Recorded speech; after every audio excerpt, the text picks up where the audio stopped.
تخيل ان انت نسيت اختك بطريقة ما واتخطفت بسببك، بس خطفها ده كان احسن حاجة مرت في حياتها وفي حياتك. ده بقى اللي حصل بالظبط مع عدي بن حاتم الطائي. انا بقول نخليه هو اللي يحكي القصة دي لان هو هيحط مشاعره فيها افضل مني يعني.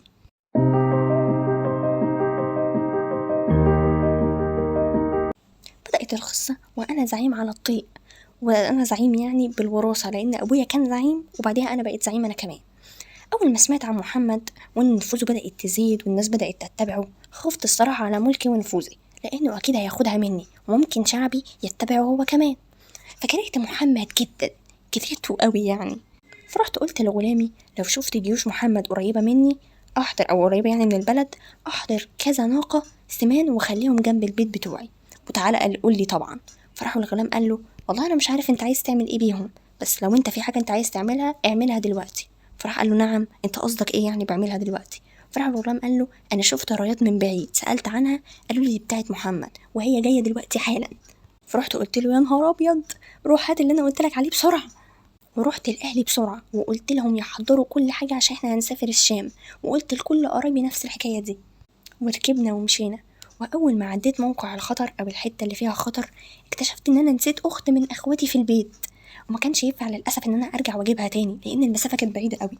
سبحان الله، أنا أول مرة في حياتي أشوف واحد نسي أخته، بس ده حصل فعلا يعني. عموما قعدت أدعي لها وخفت عليها جدا لحسن جيش محمد يعمل فيها أي حاجة أو يأذيها. وأول ما وصلنا الشام سمعت خبر بيقول إن جيش محمد دخل على أختي وأخدها ووداها عند رسول الله صلى الله عليه وسلم.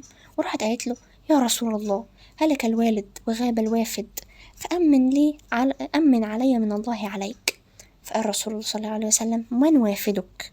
فقالت عدي بن حاتم. فقال لها كده بطريقة يعني فيها استغراب الفار من الله ورسوله.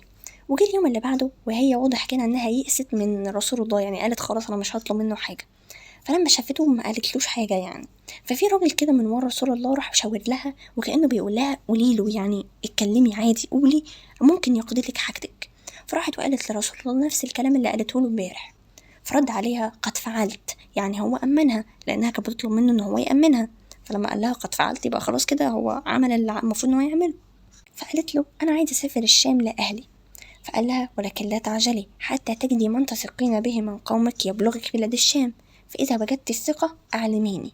وبعد فترة جت لرسول الله صلى الله عليه وسلم وقالت له أنا لقيت جماعة من قومي وخلاص أنا واثقة فيهم وهروح معاهم. فراح الرسول جهز ناقة وفلوس ولبس وأكل وشرب، كل ده عشان تسافر وهي مش ناقصها أي حاجة. وركبت وسافرت، ومن ساعتها وإحنا مستنيينها تيجي الشام بفارغ الصبر. وبعد فترة شفت واحدة راكبة على جمل، فرحت قربت قوي من الجمل ده فلقيتها هي، فقلت الحمد لله. والصراحة أنا كنت مستغرب من معاملة الإحسان والمعاملة الجميلة اللي محمد عاملها بيها. طبعا أول ما قابلت أختي لقيتها مخصماني ومش طايقاني خالص وعمالة تقولي في حد ينسى أخته، وهي عندها حق، هو في حد ينسى أخته؟ بس أنا قعدت أراضيها لحد ما الحمد لله رضيت وسامحتني. والله ست طيبة، أنا لو مكانه مكنتش هعمل كده، يعني أنا مش موجودة في حساباته خالص، بس المسامح كريم وربنا بيرضى عنه. وبعد ما خلاص كده اتصالحنا والدنيا بقى بقت جميلة كده، فرحت سألتها عن محمد فقالت لي بصراحة أنا من رأيي إن أنت تلحق بيه بسرعة، والله لو كان نبي ده أنت المستفاد، والله لو كان ملك ونفوذه كترت أكتر من كده برضو أنت المستفاد. فرحت الصراحة سمعت كلامها وخرجت وركبت ورحت محمد عند يثرب. وأول ما رحت لقيت محمد صلى الله عليه وسلم في المسجد، فقال لي من الرجل؟ فقلت له عدي بن حاتم. فراح واخد بإيدي من غير حتى ما يتكلم وراح ماشي على بيته. وفي الطريق قابل واحدة عجوزة معاها طفل صغير وقفته وتقريبا كانت عايزة من رسول الله حاجة يعني. فضل معاها لحد ما قضى حاجتها وأنا واقف. فقلت في نفسي والله ما هذا بملك، إيه التواضع ده؟ وبعدها مشينا لحد ما رحنا البيت عنده، وراح اداني مخدة وقال لي خدها اقعد عليها. فقلت له لا انت اللي تقعد. راح قال له لا انت. فقعدت وقلت في نفسي لا بجد ده مش ملك، ايه التواضع الزايد ده؟ يعني الملوك معروفين ان هم ناس يعني عندهم مكانة عالية بقى وفي غرور بقى والحاجات دي، اما ده زهد ومفيش غرور. فكان مستغرب. فراح قال لي رسول الله يا عدي مش انت كنت من النصارى؟ فاستغربت ايه ده، هو عرف ازاي ان انا كنت من النصارى؟ فراح قال له ايوه. وقال لي وكنت تاخد اشياء لم يحل لك في دينك؟ فقلت له ايوه. ساعتها اتأكدت ان ده رسول الله لا محالة، لانه هو عرف حاجات محدش يعرفها اصلا غيري. وبعديها طالت المحادثة ما بيننا، وعشان ما اطولش عليك انا هعرض لك مختصر المحادثة دي اللي كان في الآتي. أولا، رسول الله قال لي على 3 أسباب ممكن إن أنا أكون ما دخلتش الدين الإسلامي ده فيه بسببها يعني. أول سبب مثلا إن أنا ممكن أكون ما دخلتش الدين الإسلامي علشان المسلمين فقراء، بس الرسول قال لي إن قريب المسلمين هيختنوا قوي لدرجة إن هم هيكونوا يعني عندهم فلوس أزيد من الطبيعي.